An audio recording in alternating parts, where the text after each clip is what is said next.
Welcome to Clockmaster's Hour, a podcast connecting the past, present, and future of Caldwell County through oral history.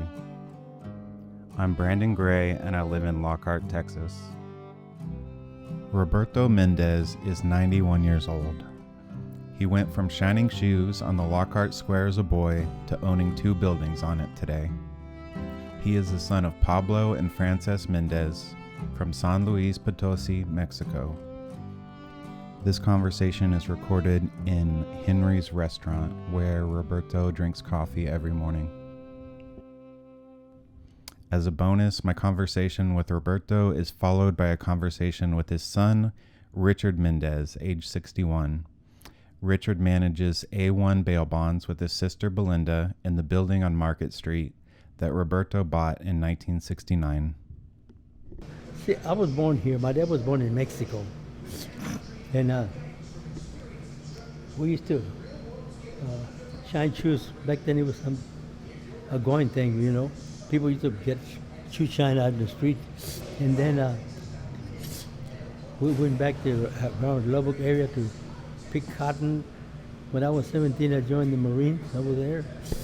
And that was a big thing that I did, because I learned a lot of things and discipline and so on and so forth. And then I got out and went to barber school in San Antonio. And I became a barber. Hello, amigo. Grandpa.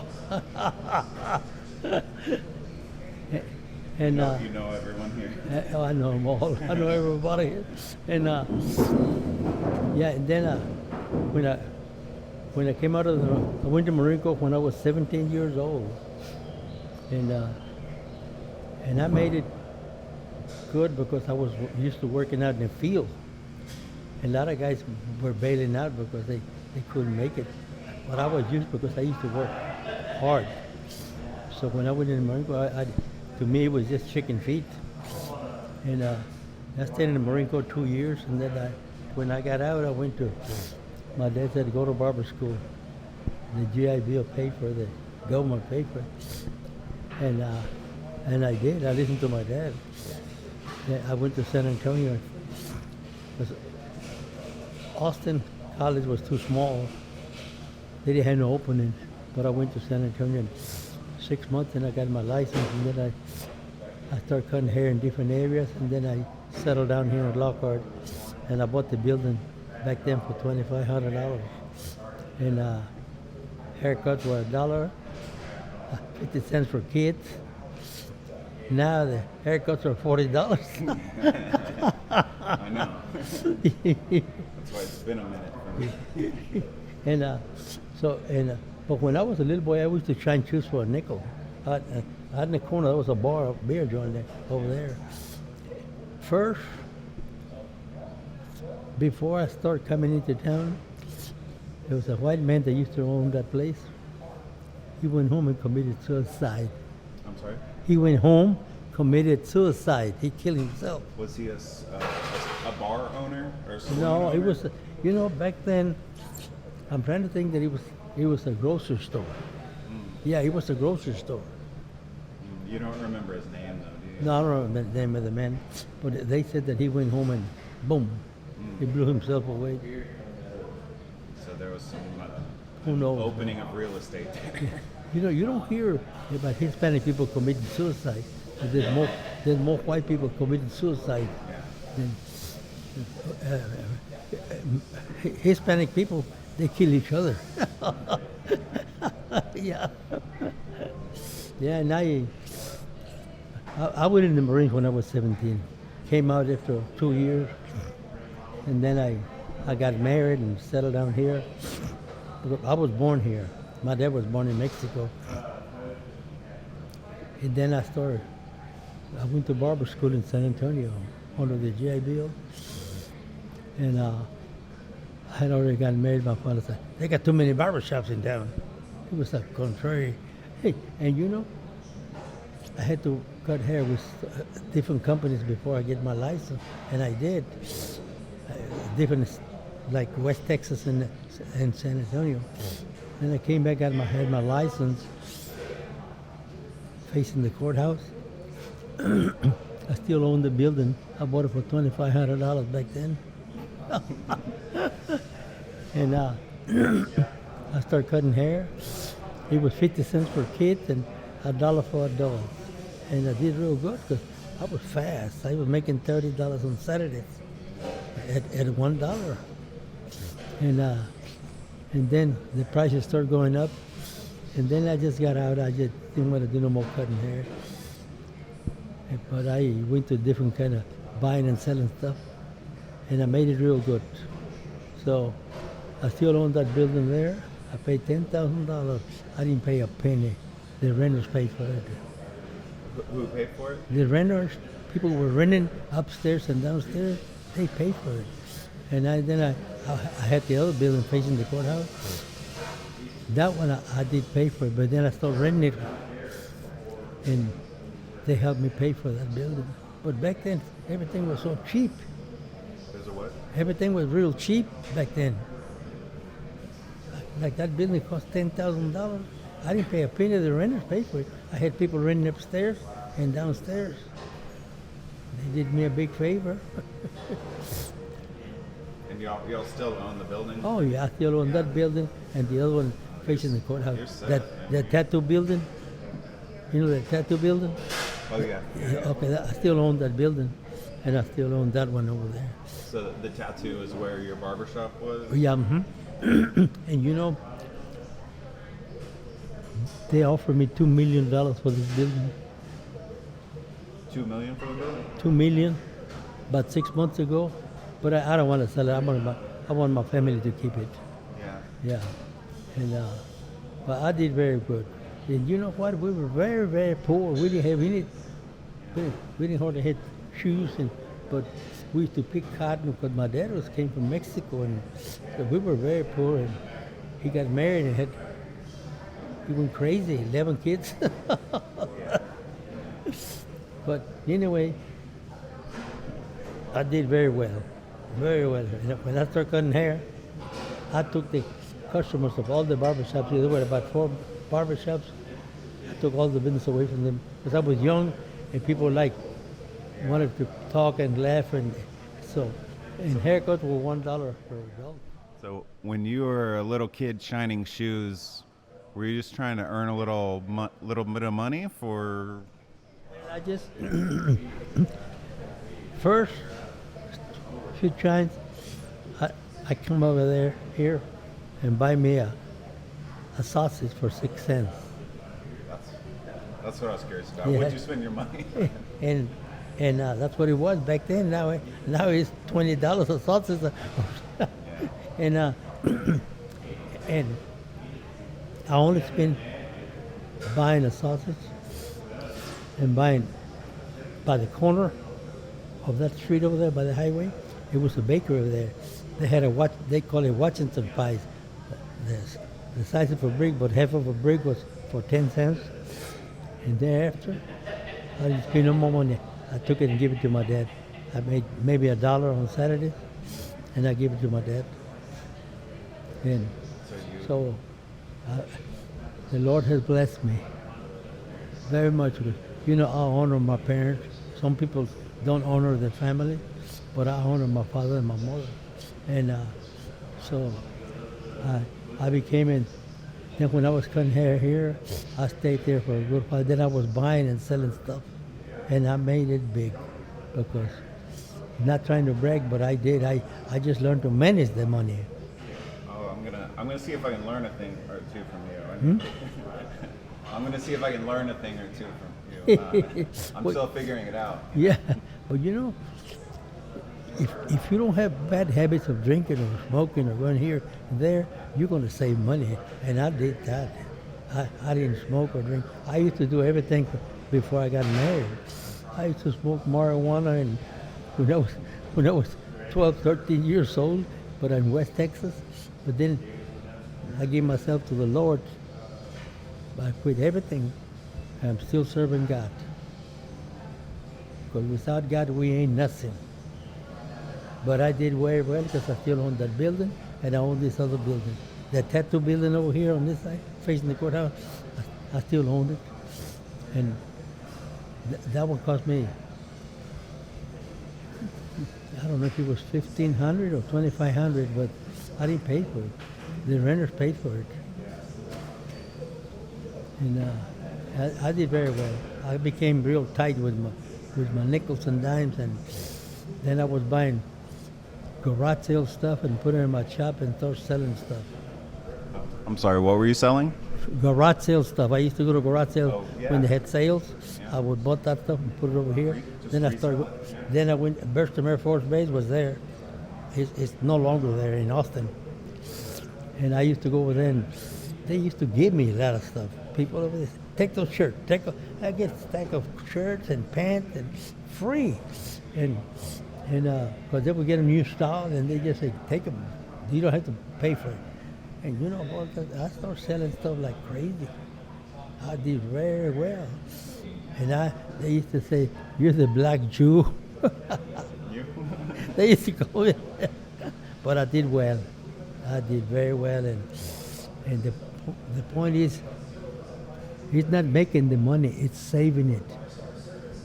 And that's exactly what I did. I saved my money, and I didn't drink. I quit everything bad habits. So. And you went to the Marines at 17? I was 17 years old in the Marine Corps. I went overseas, and then we were going to fight in Korea. When we went right by Korea, and there was yelling and screaming out there. The war had ended, so we didn't have to fight. I'm still here. And then in the Marine Corps, all you do is train for combat. So you got a lot of discipline. You got a lot of discipline. So yeah, no, in the Marine Corps they train you to fight, And then we went to Iwo Jima when I was overseas, and we stayed in Iwo Jima. It was an island, and Iwo Jima was a flat place, but it was a big old mountain on one side, and from there they could see everything. When the Americans were fighting, they killed almost the whole division, because on the top of that, it was like 20 acres, flat, and then there was a big mountain, like one of those buildings up there. They were seeing when the Americans were landing, and they slaughtered the hell out of a lot of Marines. And when I was there, I was in the 50s over there, and we went to combat training. We went to some of those places. We went to one of them places down at the underneath. There was 200 bodies, just the bone, the skeleton. We don't know whether they were Japanese bodies or American bodies. So it's like a bunker type underground? It was underground, yeah. But there was a lot of Marines got killed over there. I think they slaughtered the 4th Division of Marines when they first started fighting. But then after that, the Marines went in and they won that. They killed every. And when I was there, the war was all over there. But we went in some of them tunnels. One of them tunnels had over 200 bodies. We didn't know whether they were Marines or Americans. I mean, Army or Japanese. Yeah. And but I stayed in the Marine Corps 2 years. Yeah, and or a little over 2 years. And we stayed over there quite some time. And you know what? Iwo Jima, they slaughtered the Americans over there because it was a flat land and the ocean was around it.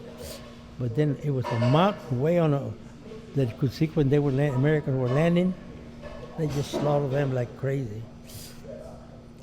But I learned a lot when I was in the Marine Corps. A lot of discipline and a lot of respect and a lot of fighting and all that good stuff. And I didn't get to fight because we were on our way to fight when the war ended, one of the wars. And but I stayed in Japan, I think 2 years. But from there, one time, 8 friends of mine from my company went to Incheon to pick up prisoners. Bingo! They went down the ocean. They didn't have the life jackets on, and the boat flipped, and they all 8 of them drowned. And I stayed in the Marine Corps 2 years.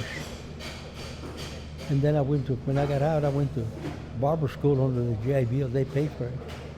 So I cut hair for quite a few years. And then I know that this building on the corner that you own now, that used to be a saloon? Is that, when I was a little boy, it was a grocery store. And then I was maybe 13, 14 years old. And then one of the gentlemen that used to work there was a colored man. He said that his boss went home, committed suicide, that he used to own that place there. Then the bankers had bought that building for $10,000, and one day the banker was a good friend of mine. He said, Robert, you want to buy that building? You can have it for $10,000. You don't have to pay a penny down. And you know who paid for it? The renters. Sorry. The people that were renting upstairs and downstairs, they paid for that building. They used to call me the Black Jew. Anyway, I made it good because I knew how to. Because in my family, we were very poor. We were always working, picking cotton, or doing this and doing that. And back then, the white people didn't like the Mexican people too much here. There was a lot of discrimination. But I made it, and I said, I'm going to make it. And I started praying and went to church, and I made it. I'm not begging or bragging about it, but see, I still own that building, and I still own this other building where the tattoo is. Your family's good.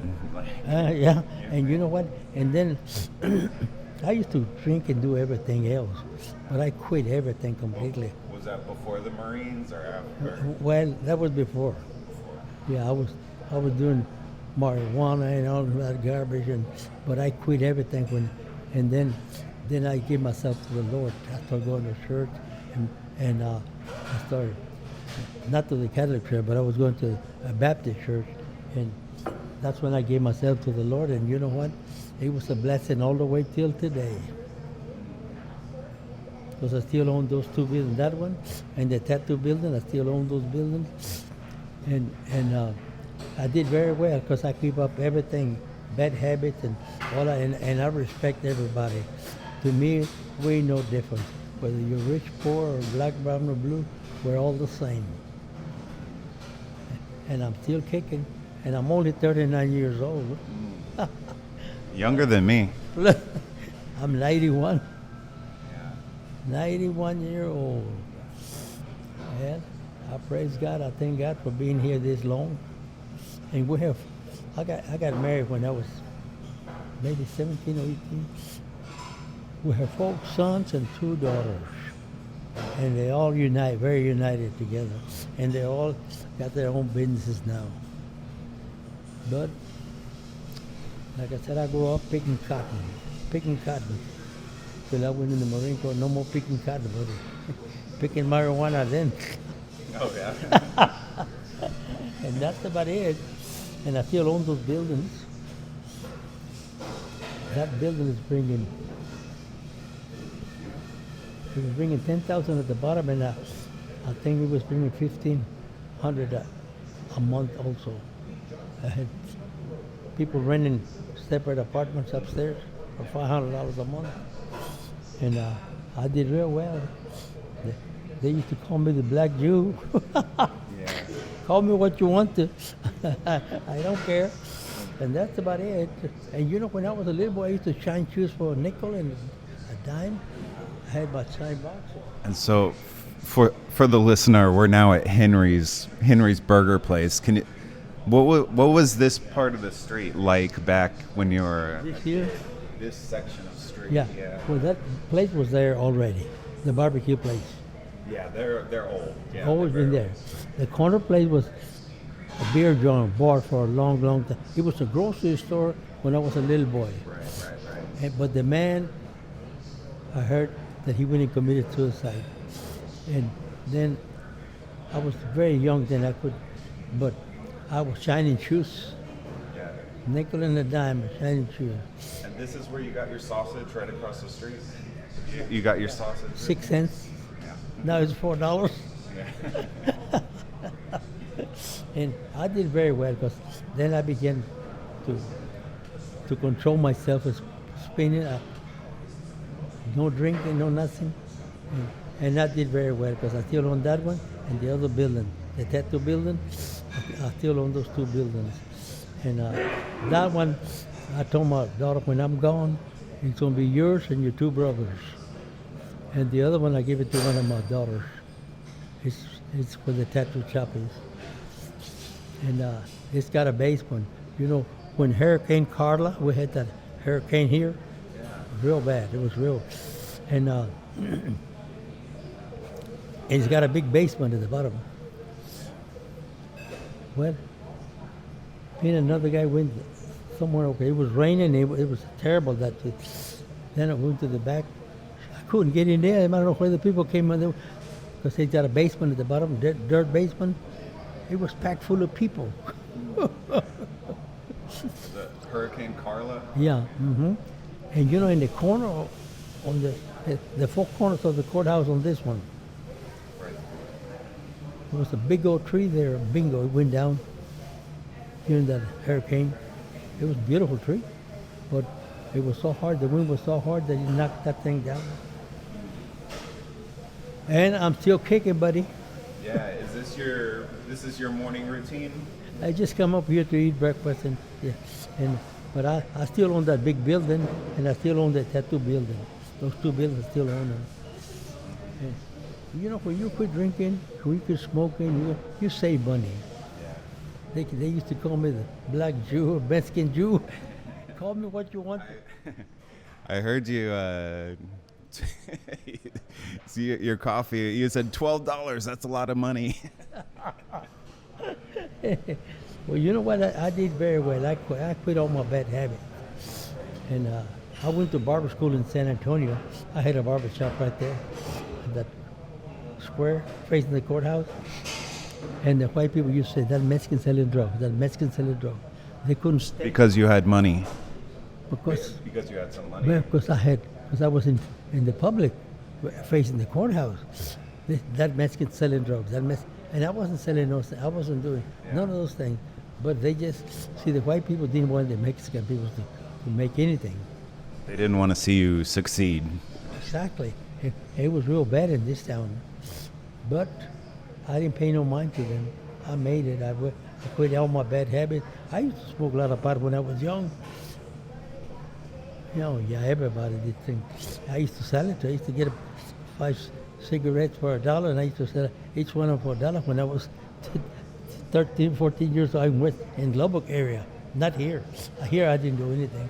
But when I was in Lubbock, we were close to Lubbock, 15 minutes. We used to go pick cotton over there.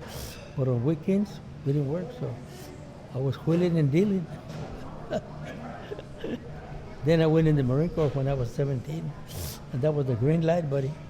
I learned a lot of respect, a lot of obedience, and I remember, I'll never forget this. One of those, I don't know if you call him coaches or, he was one that's telling you what to do and what not to do, and he said, Mendez, I'm gonna teach you to kill or be killed.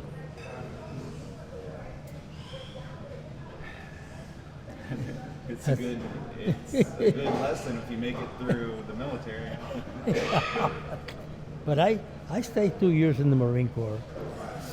When I was overseas, 8 guys went to pick up prisoners at Incheon. They didn't have the life jackets on. They both flipped over. When I was in Incheon, in Japan, we were out there by the river, by the ocean, and 6 guys went from there to pick up prisoners at Incheon and Korea from there. They didn't have the life jackets on, the boat flip over, so 6 of them drowned. Yeah, was that? But what the hell wrong with people? If you're in the ocean, put your life jacket on. They didn't put them on. They had them in the boat. So tell me if this is right. You didn't see combat, but you saw some ugly things.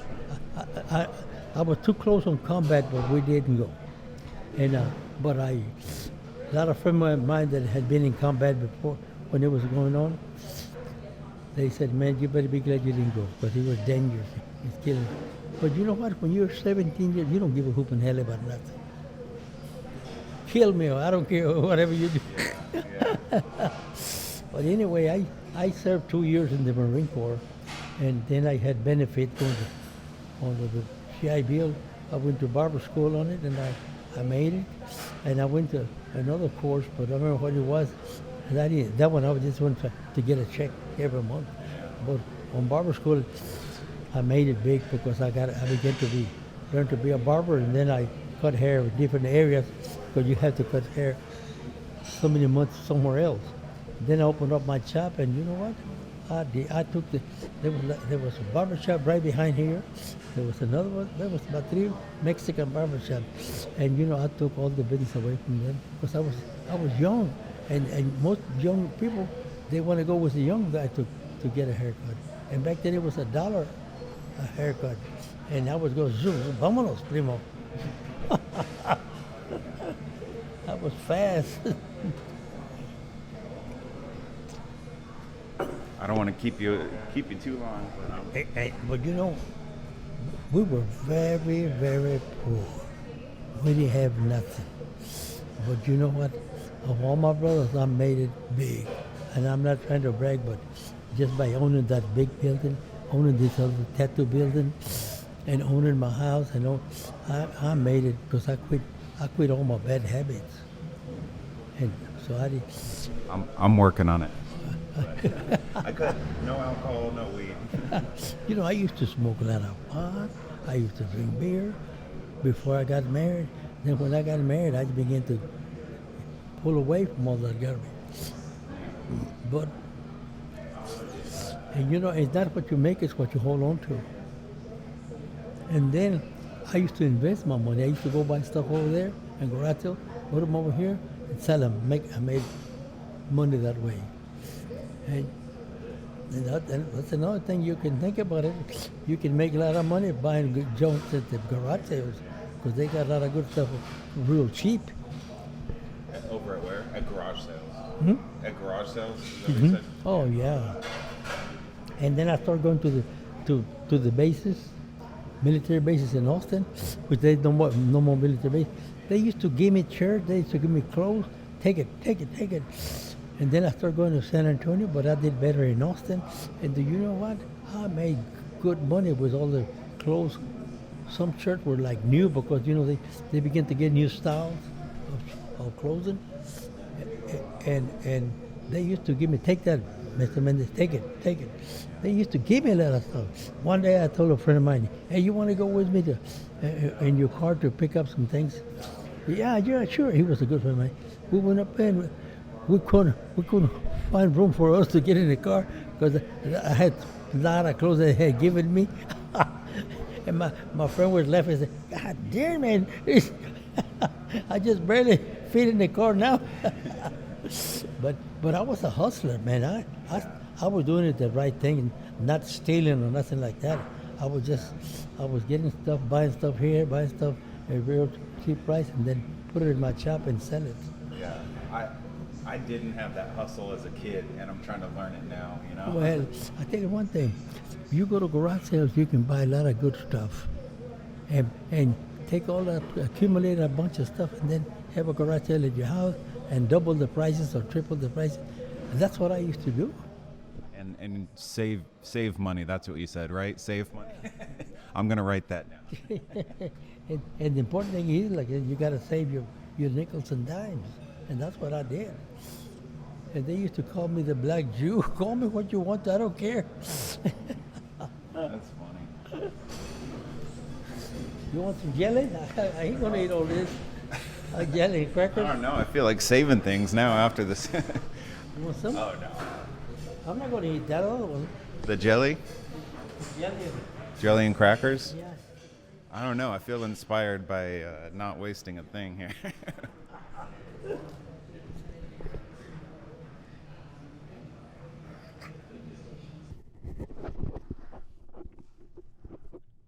Shoot. And how old are you? I'm 61. 51 or 61? 6'1". 6'1". Okay. I don't know why you sound a little younger than that. No. Everybody tells me, you don't look 61. You're about 41, like you. I'm like, well, thanks. My dad is 91. You don't look 91. Yeah, I don't know. It's in your voice a little bit. You don't sound 61. I don't know what that I is. still got the kid in me, cuz. I still got the kid in me, bro. Right. He Yeah. never left. Yeah. He never left. Why would he leave? Why do you want it to leave for, man? Jeez. And you, what do you do for a living now? I'm the bail bondsman in Lockhart, Texas, A1 bail bonds. I purchased it off my dad about 5-6 years ago. Bro, I think I've been doing bail bond business, ever since I got out of high school. Maybe not, because I went to college. And then on Friday the 13th, me and my brother had a head-on collision coming back Friday morning. And then I didn't go back to school. And then I stayed back. And I think I went on, my dad had a restaurant business when we were little, like when I was 5th grade or 4th grade or somewhere between 4th, 5th, and 6th. He had a restaurant business, and it was, the business was where Capital Cleaners is right now. And he built that from the ground up. And I remember me doing that with him. Well, I would pretend like I was 6, I could come home. And I would go to the restaurant and make the guacamole and all that stuff. And my dad said, you can't do that, I'll get in trouble. So he would send me to my grandma's. And so, but the bail bonds, I started doing that probably, let me see, 83, 84. I graduated in 83, 84, 85, 86, 87, maybe 87. I don't remember. 88. I started doing bail bonds. I know I went to school, then I went to go work at a restaurant business to learn the trade. So one of my goals was to open up a restaurant business like my dad, you know? Yeah. And that didn't pan out. I just kind of lost interest in that. And then I came to work for my dad. And I bet I've been doing bonds ever since 88, maybe. Because I got married in 92, and I was still doing bonds. So, yeah, probably since 88. So I don't know how long I've been doing it. Yeah. So I kind of know, like, at the back of my hand, the Yeah. bail bond trade. It's like we're the oldest ones in this area. Do you think is there a connection between like that part of the street used to be pretty rowdy and now it's a bail bonds place? That is very interesting. That's a good question. When I was growing up, I never saw that rowdiness. But as I got older, you could see, yes, I would learn about it, that there were things going on.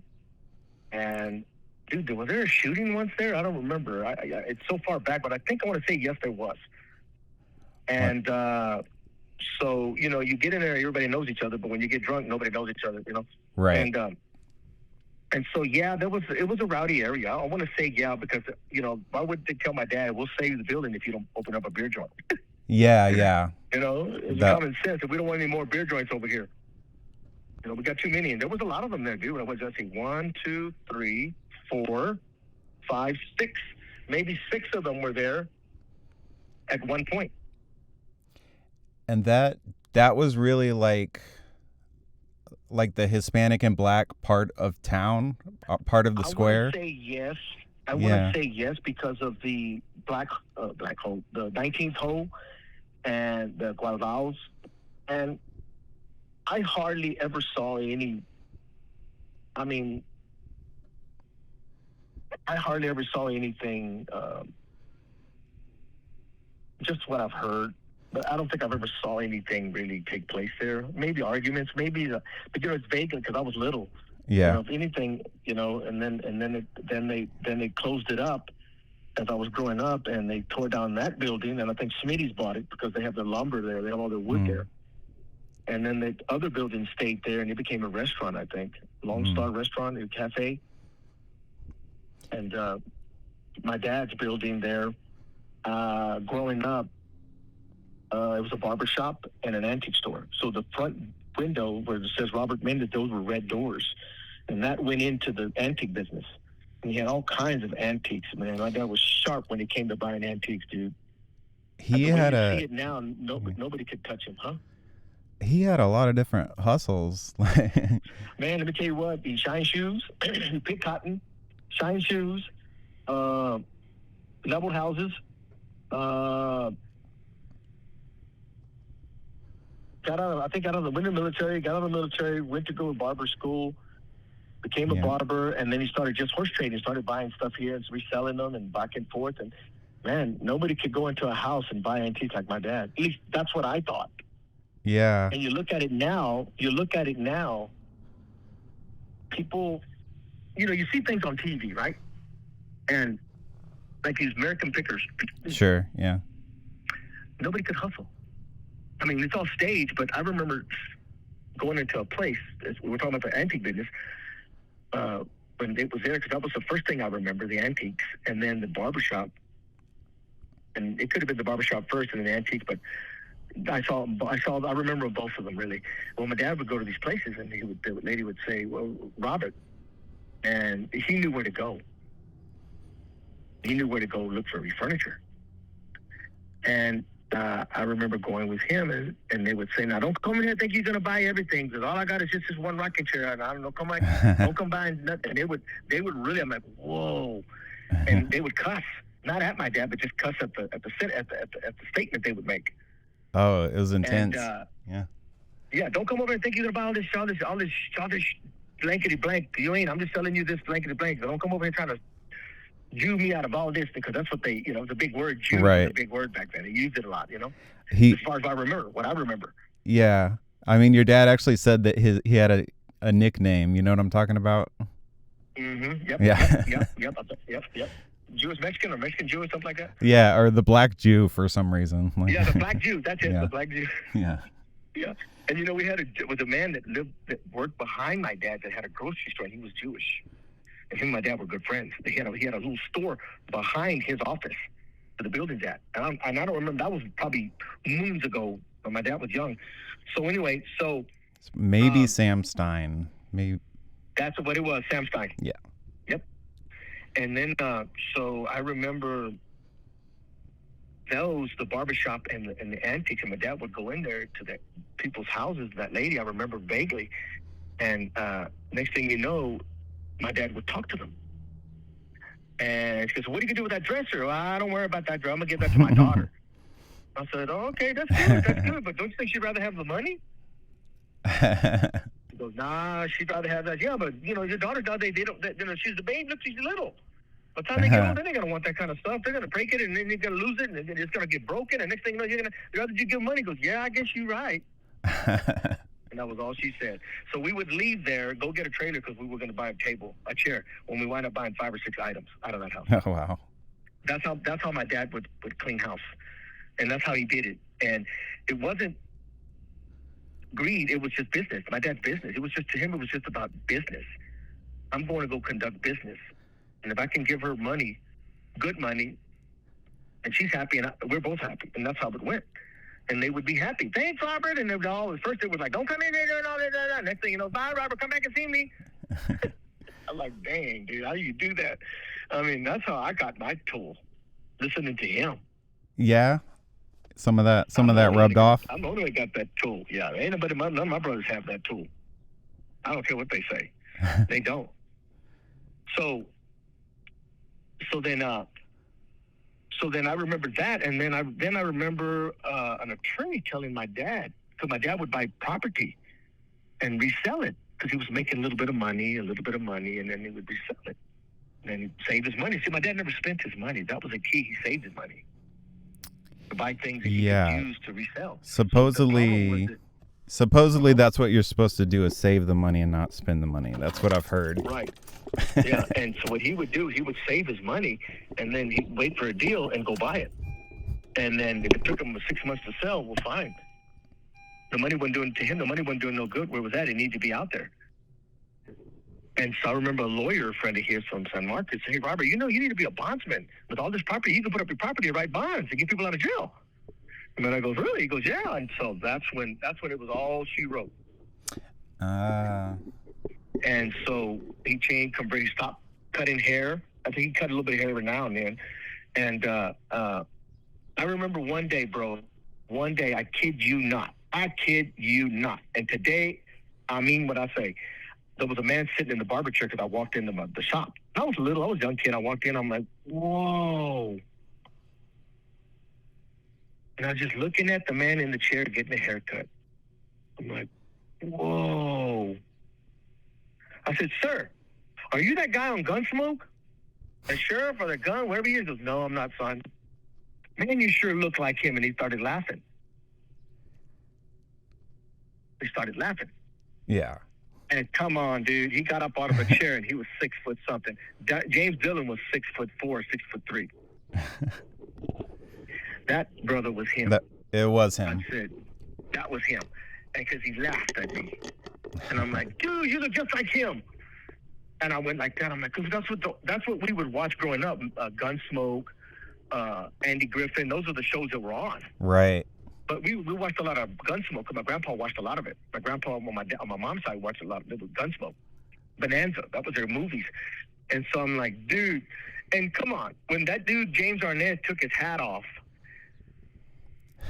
his head looked just like his hair looked just like the one. I'm like, wait, if there would have been cell phones right back in those days, where you could get in social media pictures. They do a lot of filming around here, so you never know. Yeah, they did a lot of filming back then. I don't know, but he might have come down and eat barbecue. He got a haircut, but that was James Arnett. I kid you not, bro. That was Matt Dillon himself. I don't care what anybody says. Come on, we're kids. We're going to know. We're not, you know what I'm saying? Yeah. We're not going to second guess it. We're going to know, hey, man, that's you, man. No way, dude, that's you. How old were you? And it was him. Man, I was probably maybe junior high or maybe 6th grade, 8th grade. Yeah. Yeah. It's funny how those kind of memories like stick with you. Yeah, I remember plain as day, dude. Plain as death. That's you. Are you Matt Dillon? I'm Gunsmoke. And he started laughing. "No, sir." And then when he got up, I was like, "Dude, that's you, man." And then my dad was cutting his hair. That's funny. He was like, my dad was cutting it. He was like okay with you knowing, but he didn't want everyone to know, maybe, or something. Yeah. I said, "Dude, that's you, man. Don't tell me that. Draw." I should have said draw. And it was him, bro. It was Matt Dillon sitting in that chair getting a haircut. Oh, that's wild. I kid you not. That was years up with man, and that was him. Young, looked just like him. Because, dude, come on, man. I never seen this man at all. Yeah. Never seen him. I said, "Dad, have you ever seen this man here?" He goes, "Nope." And my dad didn't say nothing. And my dad didn't say much. He never talked bad about people. Never. Never said, if you don't have anything good to say about nothing, you be quiet. You God bless him and let him go. Yeah. It was always about God bless him, let him go, don't worry about it. Ooh, that's smart. So you're going to make money. Don't worry about your money you lost. You're going to make it again tomorrow.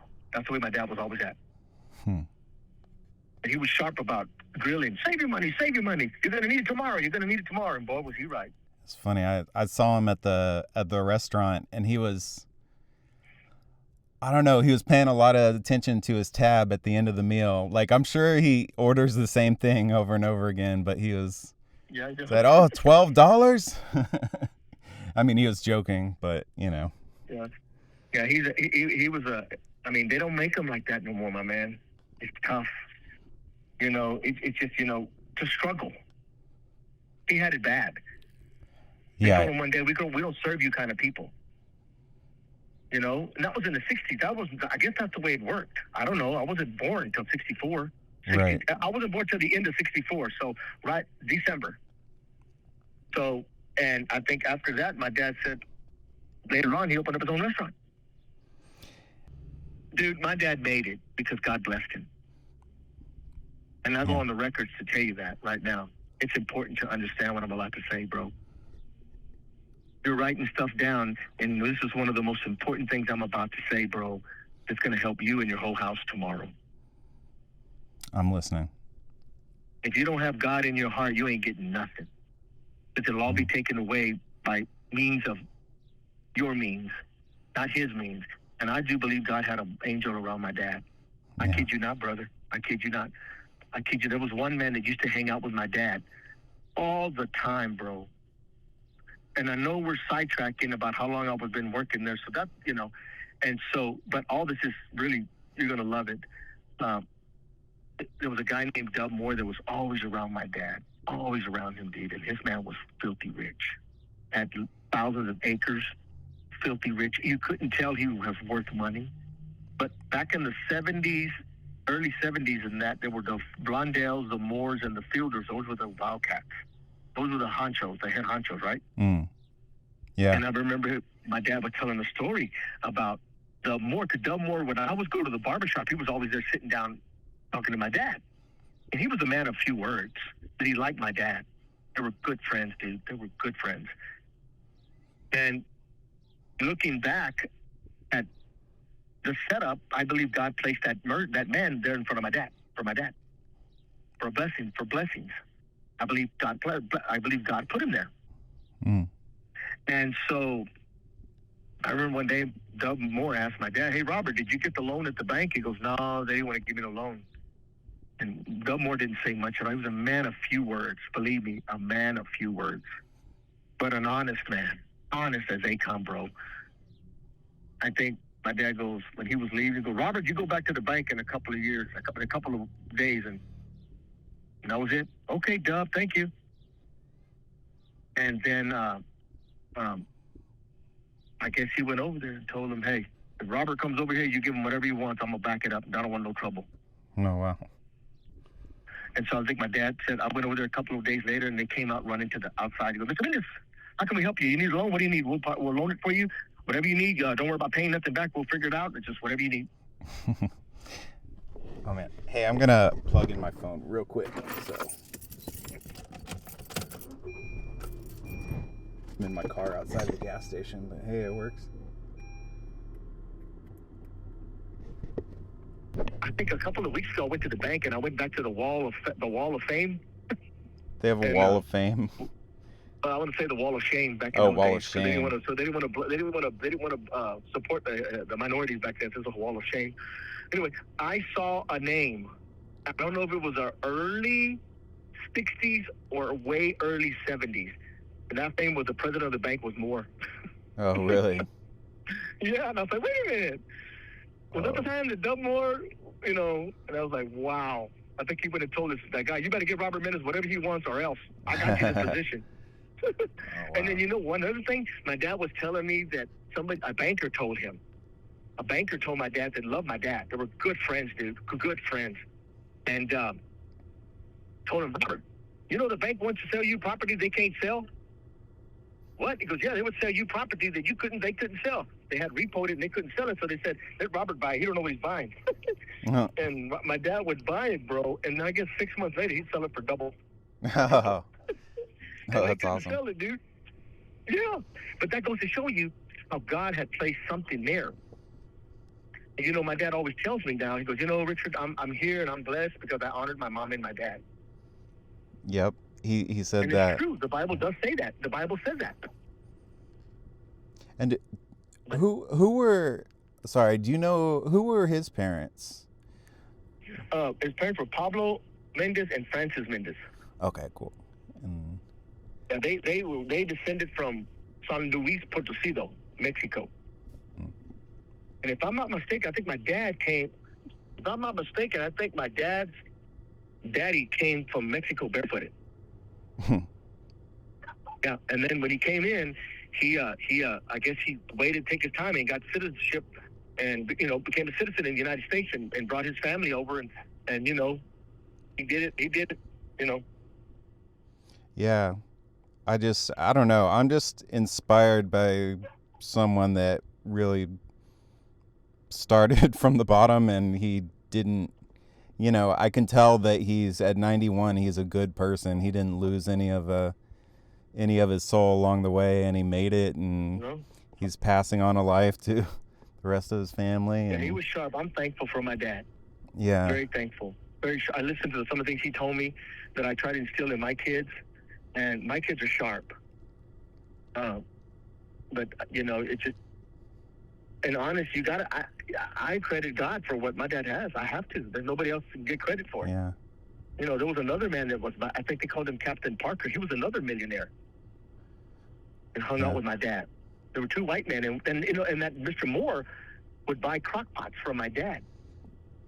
My dad said, I don't need your money. Your money's no good here. But Mr. Moore would give him whatever the crock pots were. He'd give him with $12. I don't know what they were back in those days, $5. I don't know. But then he had a big old ranch, about 1,000+ acres right down the street, where the landfill's at. Okay? That was his land. And then we would go fishing. He'd let us go fishing there. And, dude, I was like, what the heck? All those crock pots that my daddy bought, they were sitting out there in the tanks by the rocks, dude. I'm like, man, did anybody that from my dad? He's just leaving them out here. Yeah, he's just leaving them out here. And then there was this one man who I think he bought a chiffonier from my dad. And back then, it was in the 70s, I was like, $2,500 was a lot of money in the 70s, right? Right. He bought it and left it there. Never picked it up. Oh, yeah. This guy is like the opposite of your dad. In a way, I mean, dang it, dude. This other guy, Parker, and I rebought it. I think my dad sold it again, and nobody picked it up. Get out of there.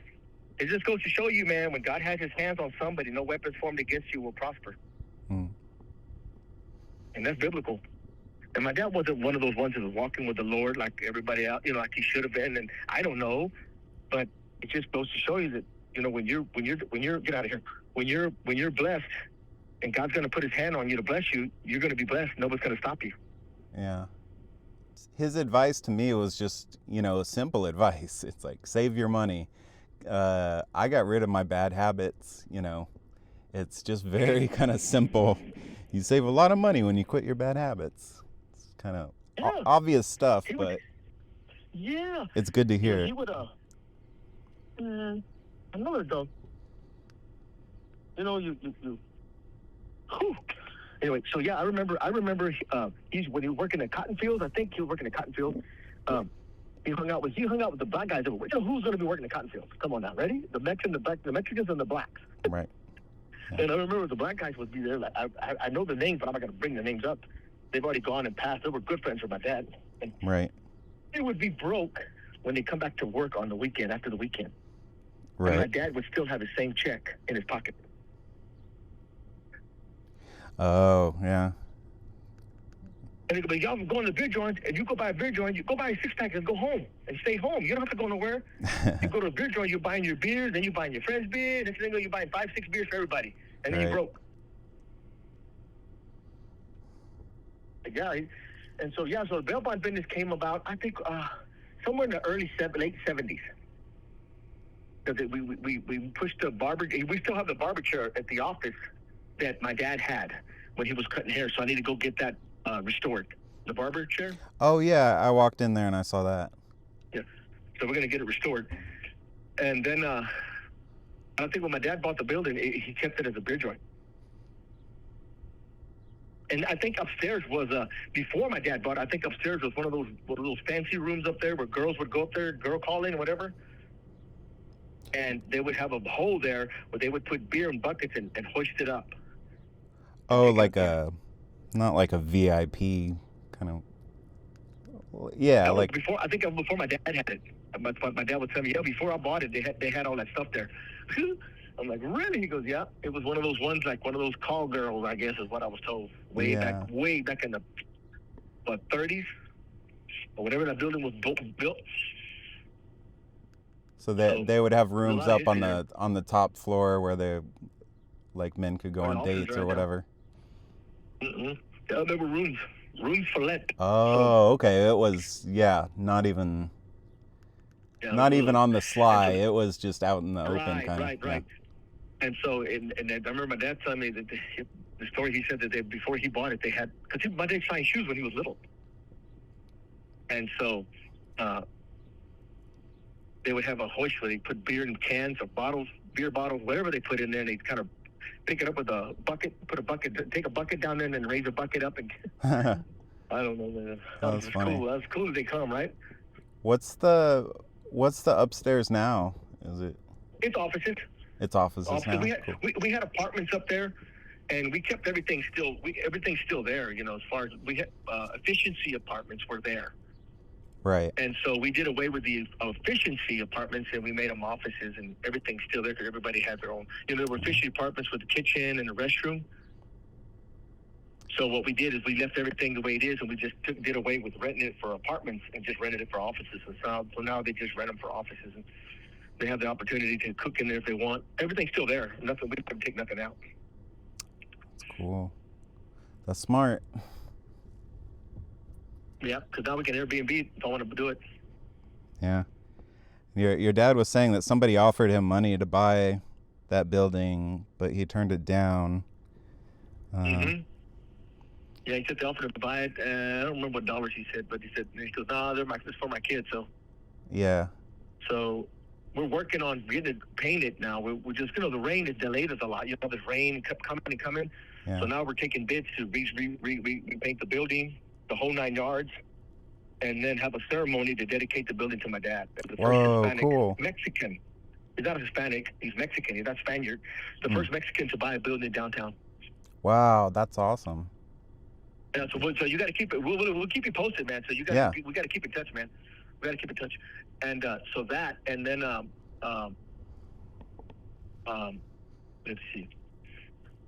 That, and then I'm gonna have, because sometimes they'll give you trouble putting the plaque on the walls, Like a historical plaque or something. Yeah, but Dub Moore is part of this venture, so when they see that name Dub Moore, it's gonna be a different problem. You know what I mean? He was one of the leading men. Yeah. Y'all are gonna put a plaque on the inside or the outside? Oh, the outside. It's gonna be right there on the outside, just like the National Bank got a big old plaque in front of there. Just like the building on the corner with the State Farm building's got a big old plaque there for the barbecue capital. Yeah. And that was another thing. They gave my dad trouble because they wanted us to take that sign down. Wait, which one? They wanted to take that mural that they painted. That mural. Yeah. They wanted to take it down. I said, well, what about the ones next door? The one over there by the State Farm. He goes, well, that was done before we could do anything. Well, you ain't doing nothing here. Funny how it was done before you could do anything, and now you want to do something? Nah, it ain't gonna happen. The one with the guy eating the rib? Yeah. They wanted. Texas Monthly came and wanted to put something on the wall there because they were having the festival there, right? Right. And so they approached me, and I'm like, I don't know, because if I take it off, then we got to try to match that paint, and we're not ready to paint yet. We're waiting to get our ducks in a row and all that stuff. And I wasn't going to do it, and I'm like, nah, I don't know. And, and so I started, I always see people taking pictures. Said, you know what? That could be like an icon, Yeah, people take pictures with that one. Yeah. So I said, you know what? Let's go ahead and do it. And so they came to me, I guess, a month before the festival. And they said, hey, we need to hurry up and get this going because we got to get our artists doing it. I said, okay. So what they did is they came to my office. I was working upstairs, and they came down and they looking for me. And I said, yeah, we need to get this approved because we got to go to the city. And they said they want it down in 90 days after it's done. I'm like, what? I said, what about the one up there on top of the State Farm building? Nobody said nothing to them. That's historic too. Yeah. They didn't tell them they had to take it down 90 days because you know why, right? Chamber of Commerce building out there? Come on, let's be honest. Let's be smart about this. I knew that, and I said, oh, nah, that ain't gonna happen, man. So I signed a contract, Daffy Duck. Nice. Nicely done. Remember when Michael Scott did that? I watched that movie, The Office. You ever see The Office? Oh, yeah. The series, The Office? Okay, Michael Scott did Daffy Duck, remember? Yeah. So you literally did that? I did the same thing. Oh, that's awesome. And I said, so when they come out, that's not my signature, man. I didn't put that there. But anyway, it didn't go that far. We wind up going to the meetings and tell them that, they were for it. The mayor was for it big time. And, it was just those historicals that don't have buildings downtown, that don't own anything, complaining about it. It was those people. You always got to have those people that don't own jack complaining. Right. Like the Facebook groups and stuff. No, I'm just kidding. Yeah, they don't know nothing and they complain. I mean, come on. I mean, I understand, but the key to this is, and so we wind up wound up winning it and got to keep the mural up, which was a good thing because it's an icon now. Yeah, yeah. You know, people take pictures all the time. So when we paint it, they're gonna cover it up and hey, look, you touch this thing and you mess it up, you're gonna pay for it. Yeah. And so we don't want to mess it up. We're gonna preserve it. We're gonna paint around it and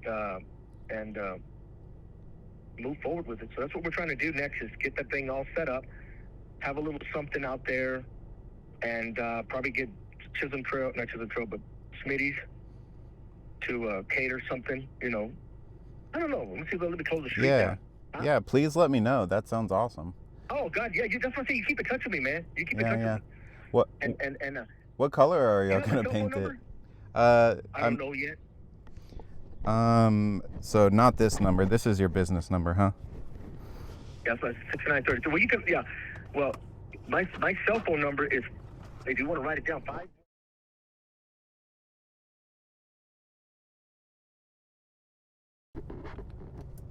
Sorry, one more time. And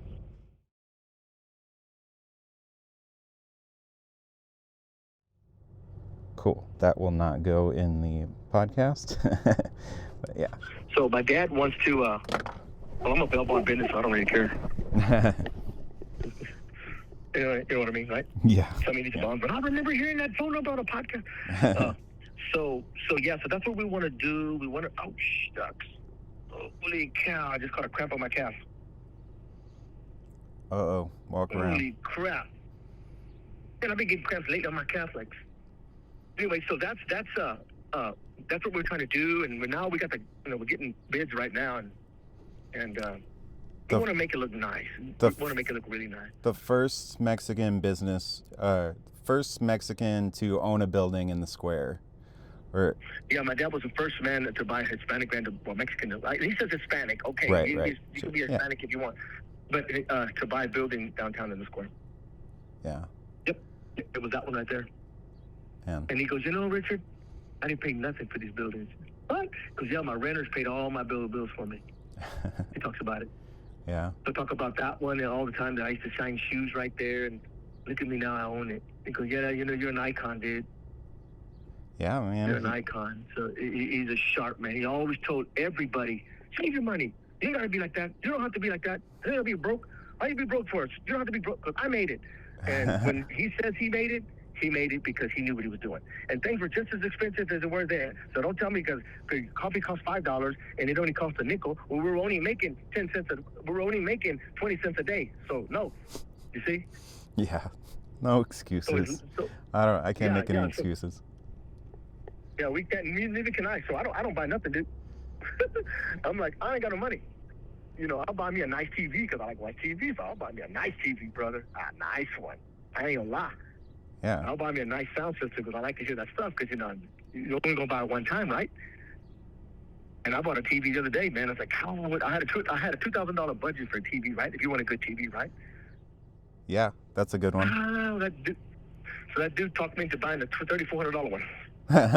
I'm like, son of a gun. I've done the same thing. I bought a giant TV because, I like movies. And I don't spend money on other things, but I bought a giant TV because. Dude, I bought it and it cost me. It's an LG 77-inch. That's all that fit on my wall because I got bookshelves on each side. Yeah, I think that's the same size as mine. Yeah, 70. I think mine's 70. And so I just and I went ahead and went to tell that guy, hey, let's go ahead and get somebody to install it for me because I ain't doing it, man. Right. I can do it with my eyes closed, but that's what I ain't got. I'll just pay somebody to do it. I make the money to do it. The heck with it. So, but yeah, I'm like that, dude. It's tough. I'm thankful for my dad. Believe it or not, I'm so thankful for my dad for what he did for us and where I'm at today is because of God's blessings over my dad.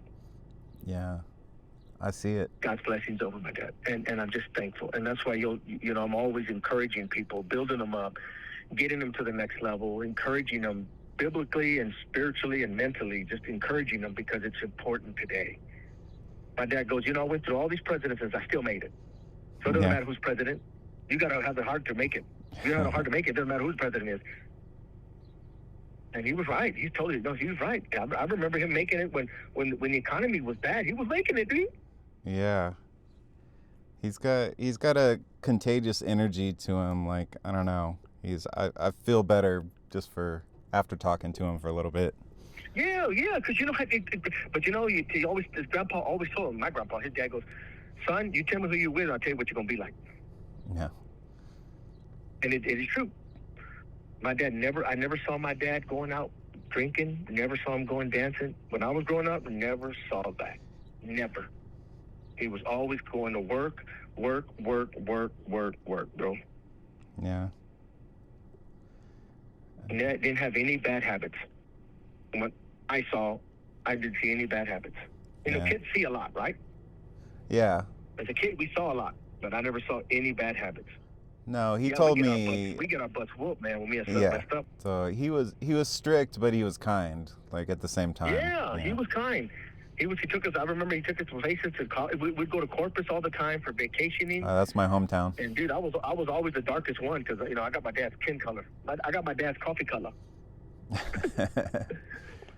Yeah, that's funny. Y'all would vacation in Corpus? Yeah, we would vacation in Corpus all day. He'd take us all day. Our thrill was going over the Harbor Bridge. You know the Harbor Bridge? Oh yeah, I'm from Corpus. Oh, there you go, cuz. Yeah, we would always go. We stayed at the Mayflower. I don't know if it's still there or not, but that's where we would stay, at the Mayflower, and then we would go to one of those piers here. I don't remember. And where was our favorite restaurant? I don't remember where the favorite restaurant was. Might have been McDonald's. I don't remember. Dude, those were awesome days. The Mayflower. Those were awesome. I'm trying to remember the Mayflower. Was it close to it the water? It was right. Yes, exactly right. It was on Ocean. I don't know what that boulevard is, but. Ocean Boulevard, Ocean Drive. Ocean Drive. Ocean Drive. Yeah. So yeah, we would stay at the Mayflower. I remember. I got pictures of it. I was the darkest one, and I said, "Nah, man, I'm in the shadow because you can see the shadow." Oh man. And they said, "No, look, man, you the dark. You black, dude. You don't belong here." Oh man. Yeah, you should show me one of those pictures one of these days. I'm trying to find it. I gotta find it, dude. Find it, dude. I'm not lying. But you know what? I don't regret anything. Golly, it was amazing. It was amazing. It was an amazing time. I don't have no regrets, dude. We were blessed. We were blessed. My mom was hardworking, always had food for us. My dad, same thing. It's just that culture. And our culture, and now we have to train this culture. My son and my daughter have been trained well. And we lived in church, and they want to be in church. It's not, I was forced to go to church, okay? Right. Because I was growing up in a household. You're going to church. Okay, so I'd go to church. My kids want to be in church. They're not forced to go to church. Yeah, it's their decision. Yeah, and that's awesome, man. And sorry about that. Sorry about that, dog. And that's your seed you sow. So, and that's what my dad did. My dad always instilled that in us. And so, that's one of the things why I'm in church, because of what my dad taught me. Mm-hmm. And so it was important for us to be in church. Yeah. It was very important. Yeah, your dad was talking about how he went to, I believe, a Baptist church growing up, or... Yeah, he went to a Baptist church. Mm-hmm. I thought that... And up until, I guess, maybe 8 months ago, he was driving himself to a Baptist church down the street. So now he just goes to my brother's church, and my brother's a pastor. Oh, cool. And so he goes to his church now. And my brother's a pastor here in Lockhart. So it's you, Belinda, and then... Or is there more? Belinda, Bobby's the oldest, the builder. He has the Texas Oil Express, and he's Bobby Mendez Custom Homes. Now, you could go over to his place and talk to him. He's got a son that runs the Loop Center. Okay? So Bobby Mendez was the oldest. So Bobby could tell you some serious stories, man. Okay. If you want to talk to Bobby Mendez down there, Robert Mendez Jr., at the Texas Oil Express behind, you know where Texas Oil Express is? Is it right on the highway? It's well. Or, okay. I mean, you know where that express, that Fresh Donuts is? Donuts and steak. Or Lockhart Seafood and Steak. Yeah. Well, right across the highway, there's a Loop Center, where that little food truck's at. They used to be Mario's Taco Hut. Used to be there. Mario's Tacos used to be right there, but he moved on. Now there's another truck there that sells food. Right behind that truck, which is next to that Conoco station, that gas station. Right behind the gas station, there's a Loop Center. Okay, cool. Bobby Mendez. He was the oldest. He gave my dad hell, dude. That old brother. Then Belinda. then Lisa, which I don't think you met, then me, Richard, and then David, then Danny, who has the 183 Muffler Shop. Danny was a baby, so Danny ain't gonna tell you nothing. David was quiet. My brother was a quiet person. He didn't do much. Yeah. Danny was a baby, so I don't really remember him much at all. You know, I was older than him, so I really didn't. You know, but me and David hung out a lot, and Bobby was way older, so Bobby was already off to the races back in those days, man. He was in a clan called the Wild Bunch back in the days, and that was a group of cowboys that hung out and just did those stupid things, dude.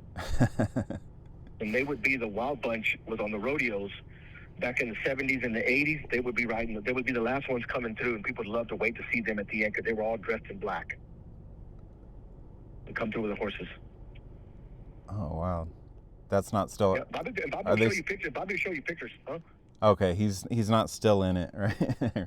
Or is it still a thing? He's old now. Yeah. He'll show you pictures of it. I think he has a picture on the wall of a shirt that he wore that he let Pee Wee Herman use. Oh, for real? Whenever you came to film here or something? Or? No, when you see that shirt, you're gonna go. You know that movie with the Pee Wee Herman? Remember the Pee Wee Herman where he goes to and rides the bull? Remember? Big Adventure? Pee Wee's Big Adventure? Maybe it was that one. Maybe it was that one. Yeah, it was the first one.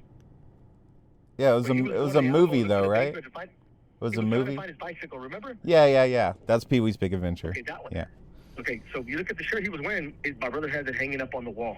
That was the one he let Pee Wee Herman borrow. That's pretty awesome. Yeah. That's a lie, dude. When you see it, you tell him, man, that was the same shirt Pee Wee Herman was wearing. So he wore it when he was riding a bull or something like that? Well, he wore that. That was one of his shirts that they wore back in the days, dude. Yeah. It's hanging on the wall on a plaque or whatever you call those. My brother was a bull rider. He was stupid. Oh, that's awesome. Yeah, you'll get some stories from Bobby. Yeah, and of course you got Belinda, and of course and me, because I was there all the time going to my dad's. But I remember being over there, not David, not Lisa, not Belinda, but I was always over there with my dad. And I don't know why I was always over there. I guess I wasn't a good kid. I was always a troublemaker. I was always doing things I shouldn't have done. Same. Is your mother still around? Oh yeah, she's still around. Yeah. She's doing good. She's 85 or 88. I don't remember. Nice. 86. I don't remember. 87. 80. What's her name? Dora. Isadora, but we call her. I don't know. I think it's Isadora Mendez. Isadora Gomez Mendez. Nice. And I guess whenever you get done with this segment, you go talk to the Barones. The Barones? Yeah, Johnny's and Sons Paint and Body Shop.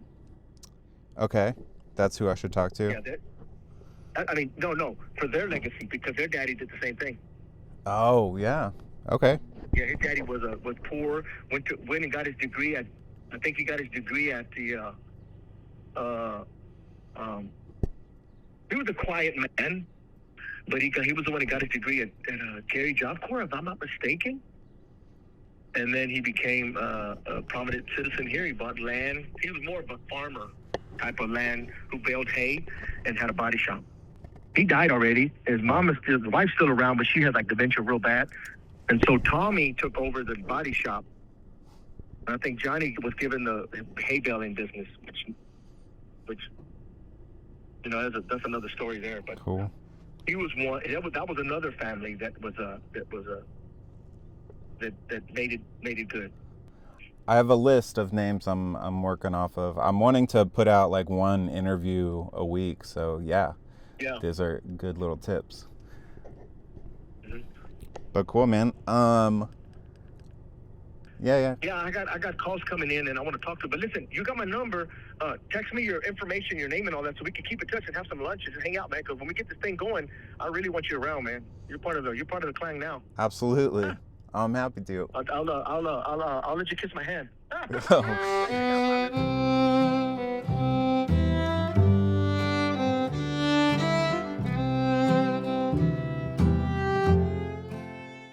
This podcast is produced by Graybeard Films and made possible through the support of Go Back to California.